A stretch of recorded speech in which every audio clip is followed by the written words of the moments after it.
小朋友用尽力气，喉咙不断干咳。 애가 감기약을 먹은 지 오래돼도 저녁만 되면 똑같이 다시 열이 나고 그다음에 기침을 계속 하더라고요. 继中国梅将军肺炎病例不断蔓延，南韩病例也迅速增加。光是过去2个月，就有高达96%都是孩童，重症患者更比去年还要多。 하얗게 되어 있는 부분이 폐렴이면서 지금 오른쪽에 횡격막 부분에 보면은 다 허옇게 이렇게 있는 게 이제 폐에 물이 좀 찬 소견입니다. 关于梅将军肺炎病例变得更毒更猛，有研究指出可能是抗药性影响。根据首尔大学医院研究显示，住院病患中抗药性比例增加到78.5%，其中有3种是以前没有的新型。美国研究结果更显示，如果产生抗药性，症状会严重，住进重症监护室的危险度也会高出5倍。 어린이는 마이코플라즈마 폐렴에 걸리면 성인과 달리 현재 딱 한 종류 치료약만 있습니다.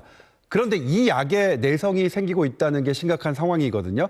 不止南韩忧心忡忡，日本同样也是如临大敌。怕肺炎升温一发不可收拾，南韩儿童医院协会已经敦促政府采取对策。尹锡悦政府也召开紧急会议，向世卫通报中国情况，同时也为国内医疗应对做好准备。